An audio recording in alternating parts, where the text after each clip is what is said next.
Muhammadan abduhu wa rasuluhu la nabiyya ba'da. Allahumma salli wa sallim wa barik ala sayyidina wa maulana Muhammad wa ala alihi wa ashabihi wa mawalah, amma ba'd. Hadratal mukarramin wal muhtaramin yang sama-sama kita hormati, sama-sama kita muliakan Bapak Kepala Kantor Kementerian Agama Kabupaten Solok Al-Mukarram Dr. Kandidat Haji Zulkifli SAGMM CWC dan segenap Bapak Ibu Kasih rahimakumullah dan juga hadirin hadirat yang dirahmati oleh Allah Subhanahu wa taala. Alhamdulillah, yang pertama segala puji bagi dan syukur bagi Allah Subhanahu wa taala, zat yang maha mulia, zat yang sempurna, yang Allah senantiasa mencurahkan banyak nikmat dan anugerah kepada kita. Maka Bapak Ibu sekalian, di antara anugerah, di antara nikmat yang patut kita syukuri, yang patut kita berbahagia dan kita berterima kasih kepada Allah adalah bisanya kita hadir di pengajian-pengajian, di majelis-majelis ilmu seperti saat sekarang ini. Karena sungguh luar biasa Bapak Ibu. Karena dalam suatu hadis Rasulullah SAW bersabda, la yaqudu qaumun yazkurunallaha. Tidaklah duduk satu kaum yang mana ketika mereka duduk itu mereka mengingat Allah, yang mana mereka mengaji, yang mana mereka menggali agama Allah, memperdalam tafaqquh fiddin. Maka apa yang terjadi? Maka Rasul mengatakan illa hafat alaihimul malaika, akan turun bersama mereka malaikat-malaikatnya Allah. Nah, jadi di aula kita ini Bapak Ibu, kalau kita berkaca kepada hadis Nabi ini, maka yang hadir tidak hanya kita saja, tapi juga hadir malaikat-malaikatnya Allah. Maka kalau kita tengok di belakang, ya kan, antara Buya Sabriadi dan Pak Zulhal tadi itu ada kursi kosong aja, ada malaikat di sana. Ini Nabi Muhammad berkata Bapak. Kalau seorang Rizki berkata, mungkin itu masih bisa dipertanyakan keabsahan dan kebenarannya. Tapi ini Rasulullah. Maka la yaqudu qaumun yazkurunallaha illa haffat alaihimul malaika. Maka ketika ada sekelompok manusia mereka berkumpul, bermajelis, berzikir, mengaji ilmu agama Allah, haffat alaihimul malaika, malaikat turun bersama mereka, bersama mereka. Nah, maka di suatu kesempatan pernah disampaikan, jadi ketika ada pengajian kan malaikat turun Bapak Ibu, malaikat turun. Maka kalau ada jamaah itu yang mereka fokus mendengarkan ustadznya, fokus mendengarkan, hatinya hadir, berarti di antara dia itu duduknya malaikat Jibril, malaikat Mikail, gitu kan. Lalu kalau ada jamaah pengajian duduk di majelis ilmu, sibuk mata kiri kanan, berarti di sebelah kiri itu malaikat munkar nakir. Dan kalau ada yang tertidur di pengajian, tertidur di majelis zikir, maka di sebelah itu malaikat Israel. Jadi itu tergantung. Nah, hafaz alaihimul malaikat. Tapi itu di luar, itu di daerah lain. Itu yang pertama. Yang kedua, setelah hafat alaihimul malaikah, maka yang kedua kata Nabi dari situ, wa ghasyiyatuhumur rahmah, turun rahmat kepada mereka yang hadir. Kemudian wa nazarat alaihimus sakinah, Allah berikan ketenteraman ke dalam jiwa mereka. Jadi meskipun acting belum selesai, dia tetap tenang ketika hadir pengajian. Kalau memang menghayati, ya, meskipun kemudian tetap belum benar, ya tenang. Karena itu sudah janji Allah, itu janji Allah, jadi Rasulullah beri saya. Karena saat alaihimus sakinah, Allah berikan ketentraman, ketenangan bagi mereka-mereka yang hadir di pengajian.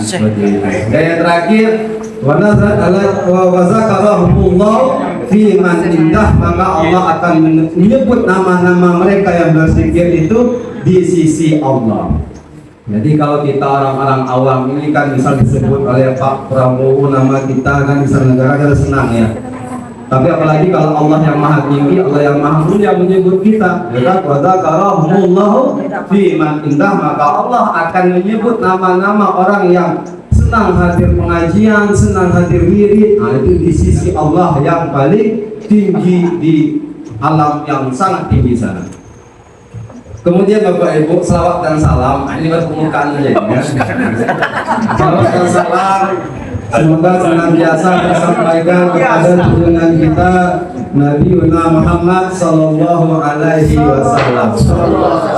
Maka kami ingat beberapa minggu yang lalu ya, itu Buya Yondri, Sayyiduna Al-Kiram, Sahibul Fadilah, wal Karomah, itu kan menyampaikan bahwa tidaklah yang mana sanad itu dari Buya Mansur Wahid. Jadi kita pakai sanad. Jadi kami diajarkan oleh senior-senior di lokal jauh, ada Buya Zulfatna, Giri Hamdi. Maka apa katanya? Laulal isnad maqala masya masya. Kalau tidaklah ada sanad, maka seseorang itu bebas berkata apa saja. Nah, maka ketika saya mengatakan keberkahan selawat itu, sanadnya dari Buya Yondri, dari Buya Mansur Wahid terus sampai di atasnya. Jadi memang di lokal jauh itu Bapak Ibu, kami memang sering diam-diam saja. Apa sebab? Karena di lokal jauh itu di Maslama itu dua syaratnya kalau ingin bicara di situ. Satu, harus pakai sanad. Yang kedua, kalau nggak punya sanad, maka ma yang tiku anil hala in huwa illa wahyuha. Berarti yang ngobrol itu meskipun tidak sanad tapi dia dapat wahyu itu kayak Jibril. Nah, jadi apa keberkahan salawat? Jadi memang tidak ada pengajian itu memang pahalanya besar. Tapi kalau tidak disertakan dengan salawat maka itu kurang keberkahannya. Dan maka dalam kitab Mukasafatul Qulub, nah ini judul kitabnya yang ditulis Imam Ghazali, bahwa salawat ini Bapak Ibu itu dijadikan semacam KTP, kartu tanda pengenal. Bagi siapa? Bagi umat Rasulullah terhadap Nabi Muhammad. Jadi dikisahkan di kitab tadi itu Bapak Ibu, ada seorang pemuda. Pemuda ini dia itu abid, ahli ibadah, ya kan? Orangnya gagah, ya kan? Kemudian rajin ibadah seperti Bang Ridho, ya kan? Nah, rajin ibadah. Tapi suatu ketika, tapi ada minusnya. Dia agak kurang berselawat, nah, kurang banyak baca selawat. Maka ketika suatu hari dia mimpi ketemu Rasulullah, maka di mimpi itu Rasulullah cerita acuh sama dia. Kalau bahasa orang Jakartanya lulu biar gue, gitu kan? Nah, mungkin itu bukan kita tahu yang di Jakarta ya. Nah, maka lulu gue ya seperti itu. Maka tanya abid ini, ya Rasulullah, tidak akan kamu mengenalku? Tidak, kata Rasulullah, saya tidak mengenal kamu. Siapa kamu? Oh, saya ini umat nih Rasulullah. Bukankah engkau para ulama mengatakan bahwa engkau itu tahu kepada umatmu seperti seorang orang tua yang kenal sama anaknya? Betul, tapi aku hanya tahu kepada umatku yang rajin selawat kepadaku. Maka bangun tidur, dia istighfar, kemudian berusaha untuk rajin selawat. Maka setiap hari minimal 100 kali dia baca. Maka beberapa waktu kemudian dia mimpi lagi ketemu Rasulullah, dan ternyata pada mimpi itu Rasulullah sudah kenal sama dia. Nah, maka selawat itu adalah KTP buat kita untuk bisa dikenal oleh Rasulullah Shallallahu Alaihi Wasallam. Dan ini sesuai dengan hadis Rasulullah. Nah, ini memang ada hadisnya, bukan rekayasa saja. Hadis riwayat Tirmizi itu. Apa nama kata Rasulullah? Wala Rasulullah inna aula nasi bi yaumil qiyamah aktsaruhum alayya sholatan. Karena memang tugas kita hidup di dunia ini adalah untuk beribadah kepada Allah. Wa ma khalaqtul jinna wal insa illa liya'budun. Seperti itu. Nah, tapi ada satu amalan, Bapak. Satu amalan yang mana amalan ini sangat dicintai oleh Allah yang Maha Rahman. Amalan ini dapat mengantarkan kita menuju surga yang penuh kenikmatan, dan amalan ini bisa untuk menjauhkan kita dari neraka yang penuh dengan siksaan, dan amalan ini mudah untuk dilakukan. Akan tetapi ternyata banyak orang yang lalai, yang meremehkan, yang mengabaikan amalan ini. Apa amalan itu? Ialah zikrullah, zikir kepada Allah Subhanahu wa Ta'ala. Maka Sayyidina Ali, Bapak Ibu, yang Sayyidina Ali bin Abi Thalib, kenal gue ya? Kenalan mana? Yang Sayyidina Ali bin Abi Thalib ini pernah berkata, dia bertanya kepada Rasulullah, "Ya Rasulullah, ajarkan, tunjukkan kepadaku suatu amalan, suatu amal ibadah yang mana amal ini besar pahalanya.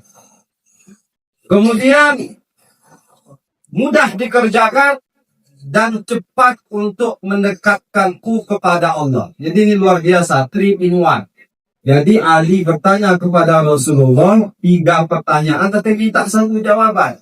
Dan ini memang ibu-ibu senang seperti itu kan, dengan tak beli 1 habis 3 kan beda ya.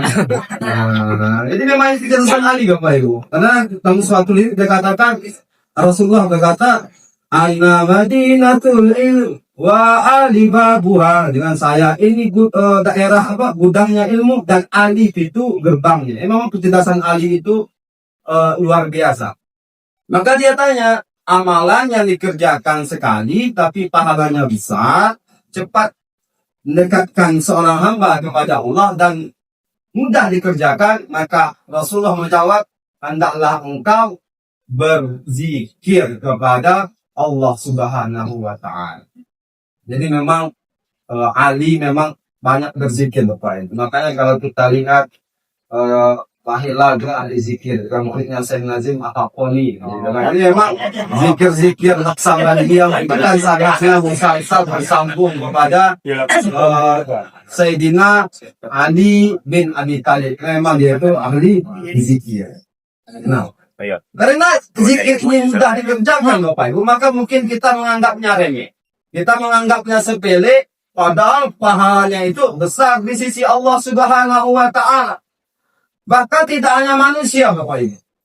Ya, semua apa yang ada di bumi semuanya berzikir kepada Allah. Batu-batuan, ya kan, pohon-pohon, daun-daun, rumputan, ikan-ikan di laut, semuanya berzikir kepada Allah. Kata siapa? Kata Allah. Sabbahallillahi ma fis samawati wa ma fil ardh. Bertasbih, berzikir kepada Allah apa yang ada di langit dan apa yang ada di bumi. Maka kalau ada manusia yang katanya ahsanu takwin, sebaik-baik penciptaan, sempurna-sempurnanya makhluk tapi tidak mau berzikir, maka tentu dia rugi. Karena makhluk-makhluk yang lain semuanya berzikir kepada Allah. Dan dalam hadis yang lain Bapak Ibu dikatakan, Rasulullah bersabda, "Masalul ladzi yazkuru rabbahu wal ladzi la yazkuru rabbah, masalul hayyi wal mayyit." Berumpamaan orang yang berzikir kepada Allah dan orang yang tidak berzikir, masalul hayyi wal mayyit, seperti orang yang hidup dan orang yang meninggal atau meninggal. Nah, itu perumpamaan. Jadi makanya penting berzikir kepada Allah. Kemudian Bapak Ibu dalam kitab Al-Adhkar yang ditulis oleh Imam Syarafuddin Muhyiddin An-Nawawi, Imam Nawawi rahimahullah, itu ada kitabnya Al-Adhkar namanya. Maka dikatakan bahwa zikir ini merupakan sebaik-baik keadaan. Ketika kita berzikir kepada Allah, maka itu merupakan keadaan yang paling baik bagi kita. Apa sebab? Karena Allah mengatakan, "Wazkuruni azkurukum." Ingatlah kamu kepadaku, berzikir kamu kepadaku, maka aku akan ingat kepada kalian. Surah Al-Baqarah 152. Maka Bapak Ibu, kira-kira apakah ada keadaan yang lebih baik daripada Allah ingat kepada kita? Allah yang maha tinggi, Allah yang maha mulia menyebut nama kita, mengingat kita, maka sungguh itu merupakan keadaan yang paling mulia dan itu didapatkan melalui berzikir kepada Allah Subhanahu wa Ta'ala. Bapak Ibu sekalian yang kami hormati, setidaknya ada 2 keutamaan yang kita banyak-banyak berzikir ini, maka itu akan menenteramkan hati kita, akan menyucikan hati kita, akan membersihkan hati kita. Karena Rasulullah berkata, "Likulli syai'in siqalah." Segala sesuatu itu ada pembersihnya. Pembersih baju, daya ya, pencuci piring, sanai ya. Nah, ini bukan iklan ya. Nah, maka wasiqalatul qalbi dan pembersih hati adalah zikrullah, zikir kepada Allah Subhanahu wa taala. Dan memang Allah pun mengatakan innal ladzina amanu wa tatma'innu qulubuhum bi zikrillah. Ala bi zikrillah tatma'innul qulub. Orang beriman itu bersih, tentram, suci hatinya dengan berzikir kepada Allah, dan hanya dengan berzikir kepada Allah hati itu akan menjadi tentram, akan menjadi bersih. Nah, itu yang pertama. Yang kedua, zikir ini bisa membuat hidup kita menjadi tenang. Mungkin terkadang, tapi saya pikir tidak di sini, di luar sana ada orang-orang yang merasanya hidupnya gelisah, padahal hartanya banyak. Ada orang yang hidupnya merasa kesepian, padahal anak cucunya banyak. Ya kan, rekeningnya tiap menit berbunyi seperti itu kan, berhenti. Tapi dia merasa kekurangan. Apa sebab? Dipikir-pikir, rasanya secara materialistik nggak ada yang kurang, itu kan, harta ada, anak ada, jabatan punya, tapi dia masih gundah gulana. Maka itu jawabannya dalam surah Toha ayat 24. Apa kata Allah? Wa man a'rada an zikri, barang siapa yang mengabaikan, meninggalkan zikir kepadaku, ingat kepadaku, fa innalahu ma'isyatan donka, maka akan aku berikan dia kehidupan yang sempit, kehidupan yang sulit. Wa nahsyuruhu yaumal qiyamati a'ma, dan kami akan mengangkatnya atau membangkitkan nanti di akhirat dalam keadaan a'ma, tunanetra, atau dalam keadaan buta. Maka itu penting kita berzikir, Bapak Ibu sekalian, dirahmati oleh Allah Subhanahu wa taala. Terakhir Bapak Ibu, para ulama pun menjelaskan, ya, artinya memang secara umum zikir ini besar pahalanya, ya kan? Tapi para ulama beliau membagi zikir ini menjadi dua macam. Ada namanya zikir hasanat dan ada yang namanya zikir darajat. Zikir hasanat itu merupakan zikir-zikir yang kita baca dan akan mendatangkan pahala di sisi Allah.